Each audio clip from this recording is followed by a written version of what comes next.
ഇക്കാര്യത്തെ സംബന്ധിച്ചിടത്തോളം നടത്തിയിട്ടുള്ള വിശദീകരണമാണ് ശരിയായ വിശദീകരണം. അതാണ് പാർട്ടിയുടെയും എൻ്റെ അഭിപ്രായം. ഇതിലെ ഈ പഞ്ചായത്ത് കോർപ്പറേഷൻ തെരഞ്ഞെടുപ്പിന് ശേഷമുള്ള രാഷ്ട്രീയ സാഹചര്യത്തിൽ അവിടെ ഒരു വിജയസാധ്യത കുറവാണ് എന്നുള്ള ഒരു ആശങ്കയുണ്ടോ? വിജയവും തോൽവിയുടെ പ്രശ്നമല്ലല്ലോ നമ്മളിപ്പോൾ ചർച്ച ചെയ്തുകൊണ്ടിരിക്കുന്നത്. എൻ്റെ സ്ഥാനാർത്ഥിത്വമാണല്ലോ ഇവിടെ ചർച്ച ചെയ്തുകൊണ്ടിരിക്കുന്നത്. ഞാൻ തൃശ്ശൂരിൽ പറഞ്ഞതിനെ മാധ്യമങ്ങൾ വളച്ചൊടിച്ച് പ്രസിദ്ധീകരിച്ചു. ഞാൻ എൻ്റെ വിശദീകരണം നൽകി. അതിൻ്റെ അടിസ്ഥാനത്തിൽ പാർട്ടിയുടെ സംസ്ഥാന സെക്രട്ടറി ഒരു വിശദീകരണം നൽകി. പാർട്ടിയുടെ സംസ്ഥാന സെക്രട്ടറി നൽകിയിട്ടുള്ള വിശദീകരണമാണ് എൻ്റെയും അഭിപ്രായം. അത് തന്നെയാണ് ഞാൻ അംഗീകരിക്കുന്നത്. പാർട്ടി പറഞ്ഞ അവിടെ മത്സരിക്കും. പാർട്ടി സംസ്ഥാന സെക്രട്ടറി പറഞ്ഞതാണ് എൻ്റെ അഭിപ്രായം.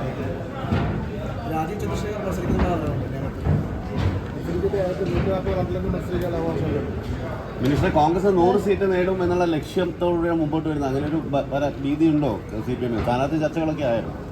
പിന്നെ കോൺഗ്രസ് അവിടെ അവരുടെ ക്യാമ്പ് സംഘടിപ്പിച്ചു. വയനാട് കോടിക്കണക്കിന് രൂപ മുടക്കിയുള്ള PR ഏജൻസികളെ കൊണ്ടുവന്നിട്ടുണ്ട്. കേരളത്തിൽ ഇപ്പോൾ മത്സരിക്കാൻ ഇന്നത്തെ പത്രമാധ്യമങ്ങൾ നോക്കിയാൽ കേരളത്തിൽ മത്സരിക്കുന്നത് PR ഏജൻസിയും പിന്നെ ഇടതുപക്ഷ ജനാധിപത്യ മുന്നണിയും തമ്മിലാണെന്ന് തോന്നുന്നില്ല. PR ഏജൻസിയാണ് എല്ലാ കാര്യങ്ങളും ചെയ്തുകൊണ്ടിരിക്കുന്നത്. കോടിക്കണക്കിന് രൂപ മുടക്കിക്കൊണ്ട്. അപ്പോൾ PR ഏജൻസിയും പിന്നെ UDF തമ്മിൽ തർക്കം നടന്നു.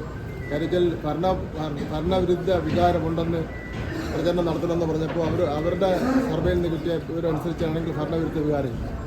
അപ്പോൾ അതിൽ തർക്കം നടന്നുകൊണ്ടിരിക്കുന്നു. ഈ നിയമത്തെ BJP വലിയ വിജയസാധ്യത വെച്ചിട്ടുണ്ടോ? BJP വലിയ വിജയസാധ്യത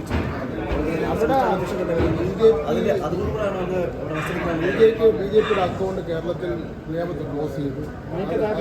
അത് വീണ്ടും ഓപ്പൺ ചെയ്യാനുള്ള സാധ്യത ഇല്ല. രാഷ്ട്രീയ സാഹചര്യം മാറിയില്ലേ? രാഷ്ട്രീയ സാഹചര്യം മാറിയെങ്കിലും നിയമത്തെ അക്കൗണ്ട് ഓപ്പൺ ചെയ്യാൻ പ്രയാസം.